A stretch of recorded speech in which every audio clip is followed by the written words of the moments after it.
97.2%। कोई एक हार नहीं होती और कोई भी हार, कोई पराजय नहीं है। इनके लिए जोरदार तालियां। धीरे कार्य करें। जो घड़ी की सुई 12वें नंबर पर होती है उसको 6 नंबर पर आना ही पड़ता है, और जो 6 पर है उसको 12 पर जाना पड़ता है। आपके पास कोई कंपटीशन ना बचे। थर्ड स्थान लाए हैं। चीजों से अपने और अपनी क्षमता को पहचानिए। तुम्हारे सामने कोई कंपटीशन नहीं रह जाए।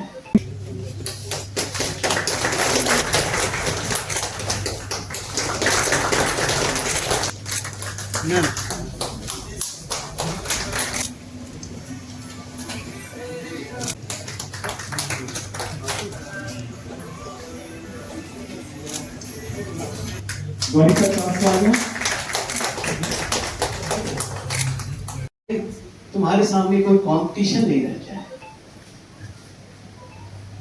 तुम्हारे पास कोई कंपटीशन ना बचे। तुम इतना पढ़ो। और मुझे बहुत खुशी है, मेरे पिताजी भी एक शिक्षा विभाग के अधिकारी थे और बड़ी समर्पण के साथ वो काम करते थे। बहुत समर्पण था। लो, आप अपनी चीजों से अपनी स्ट्रेंथ और अपनी क्षमता को पहचानिए। दूरी को महसूस करिए, कितनी दूरी पर लक्ष्य है, और तब तैयारी करिए और आगे बढ़िए। चलिए, आजकल लगता है जैसे भी हम बोलेंगे तो थोड़ा बच्चे उपदेश से कम ये करना चाहते हैं, पर बच्चों को उपदेश देना ही पड़ता है। तुम्हारी मजबूरी है कि तुमको हमारा भी सुनना होगा, माँ बाप का सुनना होगा, टीचर्स का सुनना होगा, जब तक कि तुम खुद उस भूमिका में नहीं आ जाओ। लेकिन ये सुनना ना बहुत जरूरी है। सुनकर अपने अंदर बिठाना बहुत जरूरी है। एक और बात मैं कहना चाहता हूँ, कभी भी सब बोलेगा अरे ऐसा कर लो। मैं आपके माध्यम से पूरे जिले के बच्चों को कह रहा हूँ, बहुत शॉर्टकट के लिए रोक देंगे। चलो यार, मूवी चलते हैं, वहां चलते हैं, यहाँ चलते हैं, ऐसे करते हैं, वैसे करते हैं। मेहनत करने का है, पढ़ने का है। जैसे कहते हैं ना, लक्ष्य पर जड़ी आंखें भला कब देख पाती हैं साज धरती का सजीलापन कर। तुम्हारी आंखें एकदम लक्ष्य पर एकदम केंद्रित होनी चाहिए, जैसे अर्जुन ने मछली की आंख को देखा था। कुछ और नहीं दिखना चाहिए, एकदम उसके। बच्चे जो आए हुए हैं, जिनको मेरे हाथ से पुरस्कार नहीं मिल पा रहा है, आपके शिक्षा विभाग के अधिकारी और अदर लोग सम्मान देंगे, उसका भी उतना ही महत्व है। जो बच्चे यहाँ नहीं आए हैं, जिनको आज कोई सम्मान नहीं मिला है, उनको भी मैं बहुत आशीर्वाद दे रहा हूँ। उन सबको भी ये कह रहा हूँ कि वो आगे बढ़े, अपनी पूरी तैयारी करें, पूरे जोश खरोश के साथ। कोई एक हार नहीं होती, ठीक है? और कोई भी हार, कोई पराजय नहीं है, और कोई भी जय स्थायी नहीं है। जो घड़ी की सुई 12वें नंबर पर होती है उसको 6 नंबर पर आना ही पड़ता है, और जो 6 पर है उसको 12 पर जाना पड़ता है। मतलब हम 100-800 क्वेश्चन बच्चों को तैयार करवा दिए कि फेल तो कोई नहीं करेगा। और सर, इस काम में हमारे सर ऑफिसर्स लोगों ने भी मदद किया। हमारे ऑफिसर्स ने भी क्वेश्चन सेट किया, मैंने खुद क्वेश्चन सेट किया, और 10-10 क्वेश्चन उत्तर पुस्तिका का सर हम लोगों ने मूल्यांकन भी किया कि हमारे बच्चे किस तरह दिख रहे हैं, क्या कमियां रह जा रही है, और एक्सप्रेशन में, इलस्ट्रेट विद सूटेबल एग्जांपल में क्या लिखना चाहिए, डिस्क्राइब में क्या लिखना चाहिए, और विवेचना में क्या लिखना चाहिए। सबका एक एक चीज उनको रिमार्क्स दिया जाता था टीचर्स के द्वारा कि ये चीज रह जा रही है कमी, और एक एक कमियों को हम लोगों ने धीरे धीरे दूर किया सर। और ये 10th और 12th के लिए। और मैं रिक्वेस्ट करूंगा सभी टीचर्स,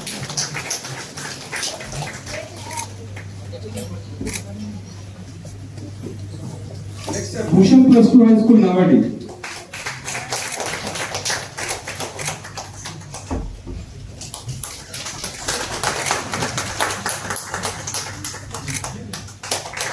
कस्तूरबा गांधी बालिका विद्यालय चास। सर, चास में 100% बच्चे,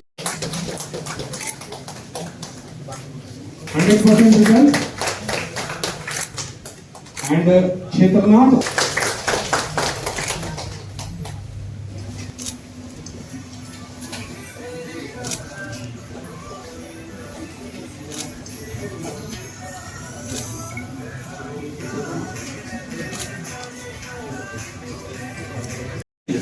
ये हमेशा आएगा और आपको हमेशा इसको पार करना है।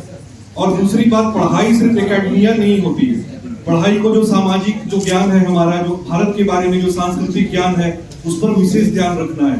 तो कोई हार, जैसा सर ने कहा, वो अंतिम नहीं है और कोई जीत भी अंतिम नहीं है। तो हम फिर से एक बार आशा करते हैं कि हम लोग फिर जो अच्छा नहीं कर पाए वो राइज करेंगे। पुनः बधाई सर को एक बार फिर से विशेष धन्यवाद। Thank you sir. और हमारा सबका इसलिए आशीर्वाद मिलता रहे, यही कामना है। उज्ज्वल भविष्य की कामना की जाती है। 97.2% अंकों के साथ राजलक्ष्मी जान थर्ड स्थान लाए हैं अनिकेत से। इनके लिए जोरदार तालियां, धीमी धीमी तालियां करती है।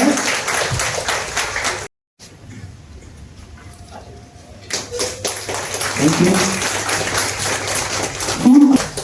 और थर्ड टॉपर हैं रोशन कुमार 92.4%।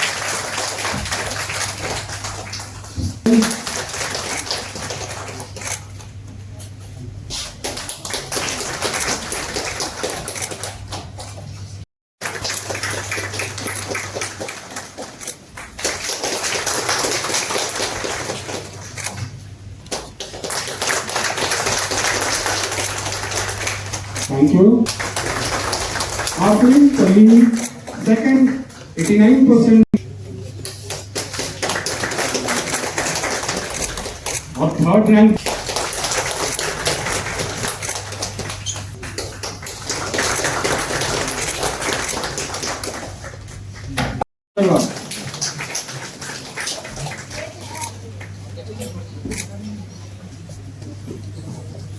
Bhushan +2 high school Nawadi.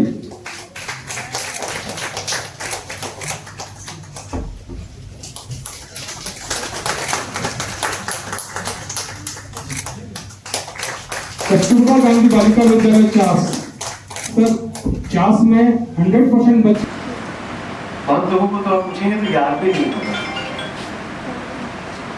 तो ऐसी परिस्थिति में इस पड़ाव पर एक एक पड़ाव पार करके हमारे व्यक्तित्व का निर्माण होता है। एक बेहतर रिजल्ट के लिए जब हम काम कर रहे हैं, पढ़ रहे हैं, तो हम चाहते हैं कि हमारा एक बेहतर रिजल्ट हो। इस व्यक्तित्व के निर्माण में सबसे पहली इकाई होती है कि एक अच्छा रिजल्ट हो। तो आप सब जो जिनमें थोड़ी भी प्रतिभा थी, जो समझ सकते थे कि हम अच्छा रिजल्ट कर सकते हैं, जिनके पास सपने हैं कि हम इस पोजीशन पर जाएं, ये हासिल करें, वो इस क्षेत्र में काम कर रहे हैं, पढ़ाई कर रहे हैं। जो बच्चे खेलकूद में आगे बढ़ना चाहते हैं, जो थोड़ा मीडियोकर हैं, जिनको लगता है कि नहीं हम ये नहीं पढ़ सकते, मतलब इतनी पढ़ाई मेरे क्षमता के बाहर है, तो वो भी अपना आकलन करके कोई व्यावसायिक शिक्षा ले लें, कोई ट्रेनिंग ले लें और अपना एक स्वरोजगार शुरू करें, अपना काम करें। 10th, 11th, 12th के बाद ये निर्णय मन में हो जाना चाहिए। जिनके खेल में रुचि है वो खेल में अपनी प्रतिभा को निखारेंगे और खेल में आगे बढ़ेंगे। जिनकी संगीत, कला, संस्कृति में जिनकी रुचि है वो उस क्षेत्र में आगे बढ़ेंगे। किसी भी फील्ड में कोई कमी नहीं है, आगे हम कहीं से भी बढ़ सकते हैं। बट एक सबसे जरूरी है शिक्षा।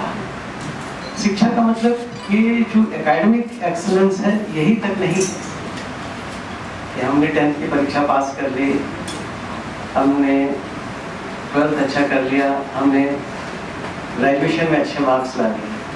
शिक्षा आपको ये बताता है कि आपके व्यवहार में कितना परिवर्तन आया है, आप अपनी जमीन से कितने जुड़े हुए हैं, आप अपने देश को कितना समझते हैं, आप अपने परिवार, समाज को कितना जानते हैं।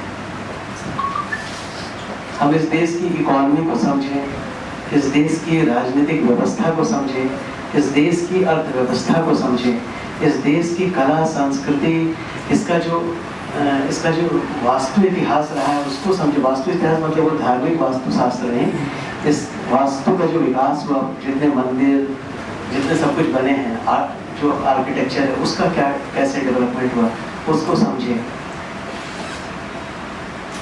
पूरी तरह से एक व्यक्तित्व का जो निर्माण